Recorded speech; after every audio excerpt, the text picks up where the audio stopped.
घटना आहे शरायू संजय मोरेची रात्री 10 वाजताची वेळ। बारामती भीमा रोडवर वादळाच्या सौम्य झुळूक वाहत होती।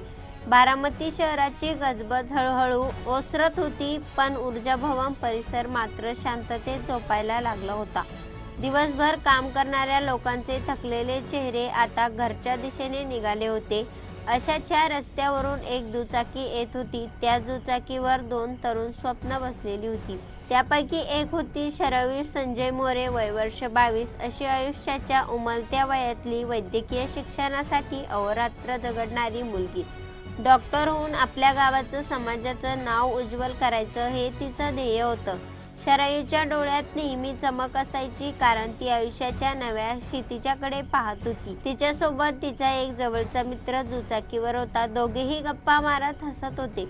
शरायूचं बालपण बारामतीच्या जवळच्या खेड्यात गेलं होतं।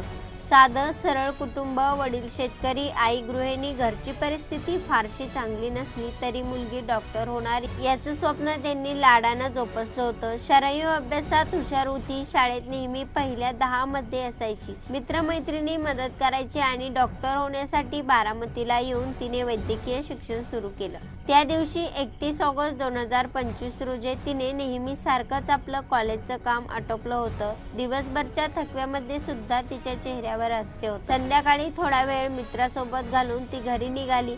कुणालाच माहित नव्हतं की ही तिची शेवटची सफर ठरणार आहे। दुचाकी ऊर्जा भवन जवळ आली। रस्ता एकदम शांत होता, पण अंधारामुळे एक गोष्ट स्पष्ट दिसत नव्हती। तो म्हणजे अचानक समोर असलेला स्पीड ब्रेकर। त्या कोणत्याही फलक नव्हतं, पांढऱ्या रंगाची रेख नव्हती आणि रस्त्यावरील दिव्याचा प्रकाशही अपुरा होता। दुचाकी झपाट्याने त्या स्पीड ब्रेकरवर आदळली। क्षणभरात गाडीचा तोल गेला। शरायू हवेत उडाली आणि जोरात रस्त्यावर आपटली। डोक्यावर गंभीर मार बसला। तिचा मित्रही जखमी झाला, पण जिवंत राहिलाय। शरायू मात्र काही शब्दातच बेशुद्ध झाली। तेवढ्यात रस्त्यावर जाणाऱ्या काही वाहनांनी थांबून मदत केली। कुणीतरी तातडीने रुग्णवाहिकेला फोन केला। शरायूला उचलून गाडीत घातलं। तिच्या कपाळावरून रक्त वाहत होते। तिच्या हातात अजूनही वैद्यकीय पुस्तकाची पानं चिरडलेली होती, जी तिच्या बॅगमधून बाहेर पडली होती। रुग्णालयात पोहोचल्यावर डॉक्टरांनी तपासणी केली, पण काही मिनिटातच त्यांनी डोकं हलवून सांगितलं, आम्ही खूप प्रयत्न केले, पण शरायूला वाचवता आलं नाही। ही घटना ऐकून याविषयी आपल्याला काय वाटते? आपली प्रतिक्रिया नक्की कळवा। आणि ह्या यूट्यूब चॅनलवरती तुम्ही पहिल्यांदा आला असाल तर चॅनलला सबस्क्राईब करून बेल आयकॉनवरती प्रेस करा